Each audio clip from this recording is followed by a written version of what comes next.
তৈরি সাহেব, উনিও আমার পীর ভাই, এবং মামুনুর রশিদ আল কাদরি, উনিও আমার পীর ভাই। তো আমরা মূল যে এখন অনুষ্ঠানটা করলাম, এবং এশারের পরে আমরা আমার ভাই মামুনুর রশিদ আল কাদরি সাহেব গিয়ারব শরীফটা আদায় করবেন।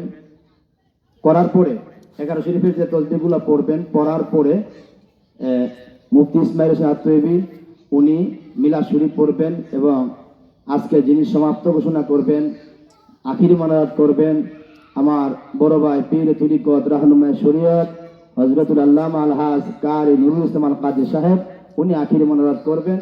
এশারের নামাজের পরে আমরা ওই অনুষ্ঠান শেষ করে আপনাদের জন্য আমি গুনাহগারের পক্ষ থেকে একটু তাবারকের ব্যবস্থা করছি।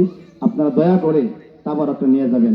আমরা এশারের পরে বেশি লম্বা সময় করব না, সংক্ষিপ্ত সময়ের ভিতরে আমরা এই অনুষ্ঠানটা শেষ করব।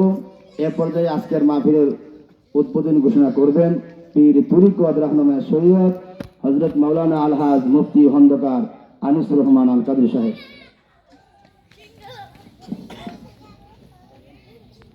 জয় হোক। আপনারা সকলে অবগত হয়েছেন, দক্ষিণ তারোয়া মধ্যপাড়া গাউসুল আজম রেজবিয়া তাহেরিয়া হানকা শরীফের শুভ উদ্বোধন হতে যাচ্ছে। আমার বাবা আব্দুল কুদ্দুস রেজবি সান্নি আল কাদরি মাদ্দাজিলহুল আলী উনি সার্বিক তত্ত্বাবধানে থাকবেন।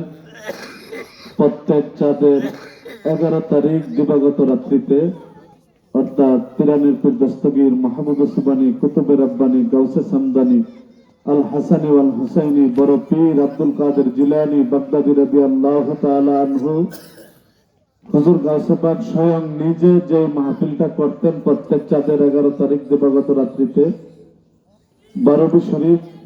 আর এই মাহফিল থেকে আমার দয়াল নবীজি গাউসে পাককে খুশি হয়ে দিয়েছিলেন 11 শরীফ।